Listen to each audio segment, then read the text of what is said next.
After watching the finale with our watch party, and what a blast all of that was. So to everyone who popped by to the watch party, thank you so much, because it means the world to me. Just being able to have people just sit, hang out, and just enjoy the epic moments that happens in the show so far. But to me, that 2-part finale was the best way to do it. Don't even ask why. I've just opened my arms. I'm hoping I've just put a picture of this in the editor.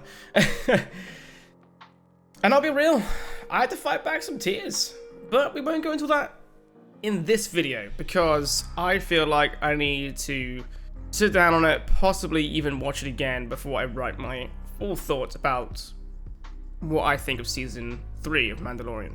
Some initially thought with the announcement of Dave Filoni's film being announced to close off this show, there would be maybe 1 or 2 more seasons max. But with how it's ended, you could say that was an ending, but with the news that Jon Favreau has already written Season 4, it seems more like the show has reset back to its roots. Djin and Grogu as Mandalorian and apprentice, without the worry of Grogu specifically being hunted by Moff Gideon. It's safe to say I was wrong about the armorer, but that's why I called it a theory. I had someone come in my comments, they're like, hey, this aged poorly. I kind of knew she wasn't a spy. The more I wrote out the theory video, the more I didn't believe in it, but hey, it makes for a good video, and that's what I love about Star Wars, is being able to go off on these little tangents and just think about things.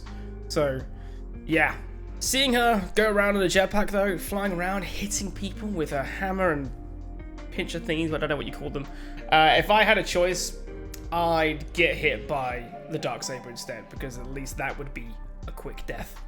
So, my first thought when I saw that ending, and with the news, they were going to combine this show, Mandalorian, with the Rangers of the New Republic, obviously with the sacking of Gina Carano. I always wanted more Carson Teva, I think. So these two in a show for me is perfect. The reality is, Mandalore is going to be going through a slow and gradual rebuild and trying to make the planet somewhat alive again, like we saw with the underground caves. Which makes sense that this planet is no longer at the forefront, maybe with the occasional visit, hopefully seeing more and more change as time goes on. Since Season 1, we have seen the gradual showing that the defeated Empire is now more than just a fractured group of warlords, but is in fact an organized group. And no one seems to realize it, just whispers with disbelief to all those who hear it, especially those in the New Republic. So we get the ending we did, and when the actor said, "You won't be ready," I'd be lying if I said I wasn't flying back tears when Djin adopted Grogu as his son and became an apprentice of the Watch as well. I think originally we hear someone says, "You're not ready for this," we assume death. But I like how they didn't go down this route. George Lucas always believed that you didn't have to kill off characters for the sake of plot value, which is the whole reason why Han Solo didn't die in Empire Strikes Back, or even Return of the Jedi. So now with the show almost reset, in a way, there is now one focus for Djin, rooting out Imperial remnants. With him being more of a contractor, I think the extent of what we'll see from the New Republic will be Carson Teva. I'm gonna keep doing this, I'm sorry. I can't see us seeing much more about the New Republic. We'll probably learn about Carson's frustrations, and I think we'll probably get more of a play on that than we will seeing actual individual players inside the New Republic. But we've learned truly how incompetent they are, especially with the episode on Dr. Pershing. They have been infiltrated by the beginnings of the First Order, who is not only keeping tabs, but sabotaging their efforts when they can. But no matter what happens, good or bad, they are destroying all the technology because Empire evil, while simultaneously keeping a mind flare device. And yeah, before anyone says it's safe because it's on setting 3, and then still having the option to crank it from 3 to 10, bad. Real bad, okay? I mean, I don't care who you are, get an electrician in. Get a space electrician. In an ideal situation, the characters I'd love to see at the forefront of this is, of course, Djin and Grogu. That goes without saying. But who will be the supporting cast? Carson Teva will be taking an almost Sid-like role from Bad Batch, I'm assuming, except being an actual good person. Maybe Zeb. I can't tell if his camo was purely just to remind us he's in the universe. to set up for the next season, or that he's going to be in the Ahsoka series. Either way, it'd be great to see more of him.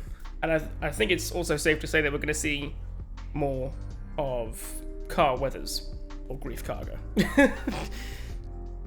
With the Ahsoka series coming up, I personally think there could be some areas for Mando not to touch, and that is Thrawn.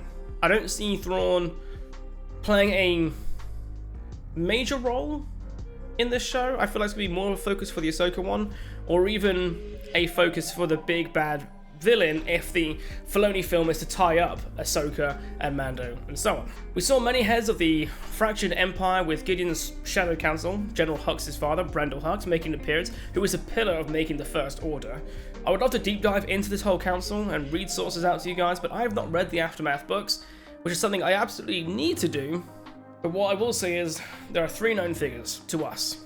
Gideon, who's just died, we think.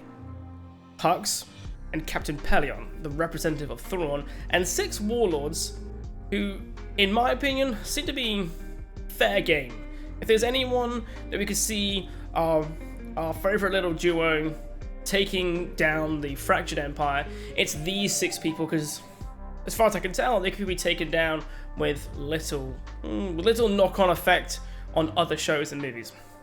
I would like to see more Order 66 flashbacks, and when I say Order 66, I actually mean more flashbacks of Grogu after Order 66 now. Let's face it, we've seen him escape, but how, and I said this in the video about Keller and Beck, I want to see how he got where he was. 28 years is the time between Revenge of the Sith and Mando. So there's a lot of time there, and obviously I don't want to see every single day of his life, but I feel like there's definitely a story to be told there somewhere, be it in comic, in book, in TV show, in one-off film, in a short, whatever, you never know.